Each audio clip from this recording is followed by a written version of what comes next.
The Heads Together campaign is a campaign that's been put together by the Royal Foundations, Duke and Duchess of Cambridge and Prince Harry. And it's a campaign to try and raise awareness of mental health across the whole of the UK and in fact worldwide. They're working with a number of partner agencies such as Mind, Place to Be, Best Beginnings and other charities to try and bring everybody together to start the conversation, see how we can take it forward as a whole really.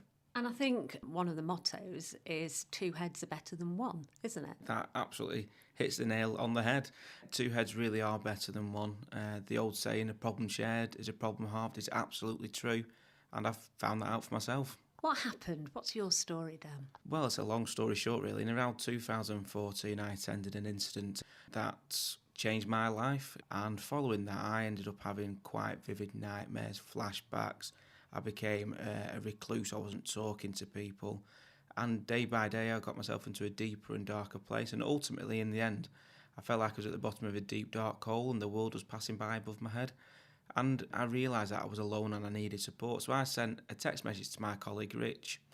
And believe it or not, he came round straight away. And by sharing my problems with Rich, that got me out of that deep, dark place. How easy was it for you to approach your friend? I think at the time it was extremely difficult. I was incredibly scared. I knew I had a mental health problem and I was scared that it may preclude me from working for the ambulance service. Would people not trust me? Would colleagues not want to work with me because Dan's got a mental health problem? And it was quite scary. But that quickly faded because I realised that's not actually true. And that was actually the stigma that's surrounding mental health. And that's the reason why it was scary to talk about it. But once I opened up and I started talking to more and more people, the support and the outcry of people wanting to help was phenomenal. And really, that's what the whole campaign is all about now. Telling people that it's okay to talk about your mental health and it's okay not to be okay. And people are there to support you. Now, I know you've done a lot in the last year from when the original Heads Together campaign launched last year and you met the Princes then. I know you've done a lot to raise awareness. For example, you've done a marathon, you've done the blue light walk, haven't you? You've just recently done a dance-off competition. Has it helped you this last year being so busy? Yeah, the focus has really helped me, to be honest with you, and the Our Blue Light campaign has helped me tremendously. It's shaped who I am today. But going forward, actually, what we've realised is it's not just about raising awareness. We open our doors to everybody now. We want everybody to get involved and to be afforded the same opportunity to get involved going forward.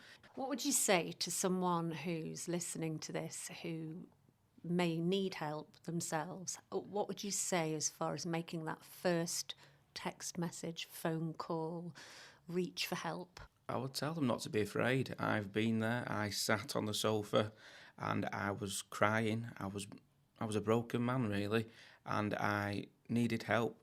I found the support in Rich. I wrote the text message to him. I deleted it. I wrote it again. Then I deleted it again. And eventually I sent it. But once the message had sent, I'd felt like the weight of the world had been lifted off my shoulders. Because as I said earlier, a problem shared is a problem halved. And it really did make all the difference.